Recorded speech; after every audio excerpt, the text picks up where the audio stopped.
Okay, guys, so I am in front of the post office over here. This is my removal of a fault divorce.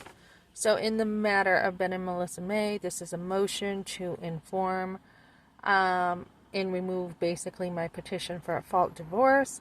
I will not be seeking back child support as God took care of us. And I managed without Ben's support for his minor son. I will not be seeking alimony as God is my provider and is faithful to me. I have seen God provide in the most amazing ways through this. Ben had worked for over 30 years to care for his family, and it is now time for him to keep his checks and enjoy his own money. I also wish him all the best as he says he has moved on with his life. As he has slapped me on one cheek, I also offer him the other. And the judge the sole discretion of what happens, basically. And I will trust God. So this is what I'm sending into the court. I did talk to the court today, and I asked what exactly needs to be done. And I said, so do I sign for a divorce because my husband wants one?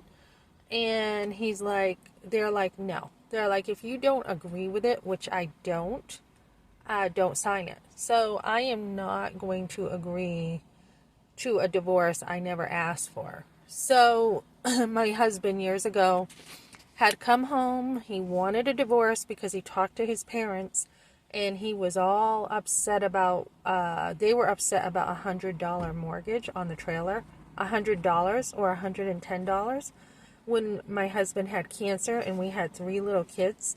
So they wanted him to divorce me because we were behind on a mortgage. They co-signed, they offered, they never picked up a finger to say, where is the mortgage? How can we help? What can we do to help you? So with 3 little ones and me staying home and my husband having a low income job, I was in a pickle. There wasn't enough money to go around. They called me a gold digger. So, we now know who the real gold digger is, right? It's Donna, and my husband wants his money. He doesn't want to take care of his family. He doesn't want to be responsible. So when somebody, Jesus says, when somebody is mistreating you, put coals on their head, put coals of kindness. So here you go. He can enjoy all his money. I don't want it. I do like to do stuff on my own. That's the way I am. So I don't want it and I don't need it. But I did want some time. I did want some time for him to think about what he was doing. So he's had that time. I haven't seen repentance. I haven't seen, let's talk this out. Let's work it out. Let's put some effort into this. I haven't seen it at all. All I've seen is he wants out. So that's what he's getting. And when a man also pushes you, I'm not going after domestic abuse. I'm not dragging him through the court with that. When a man pushes you, there's something wrong, right? Because, if you look at most men, if they think a woman is even losing her balance and is going to fall, a man who's married to you, he will catch you and he will make sure you're not going to fall, right?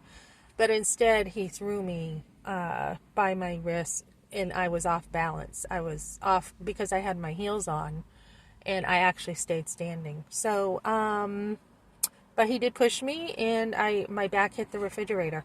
So I'm not going to drag him through with domestic abuse. There is a police, call about it and everything. There is his text that he apologized. I forgave him. And I do forgive him. I forgive him for his behavior, his awful things he's said to me. This is a guy who said, if you married me, I would treat you like gold. That's how much he chased me and how much he wanted me.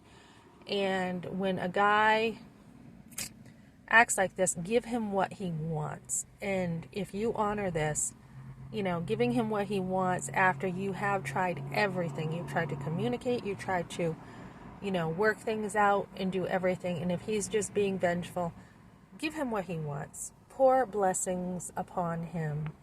And that's how God says to do it. So that's what you do, right? There's a time and a season for everything.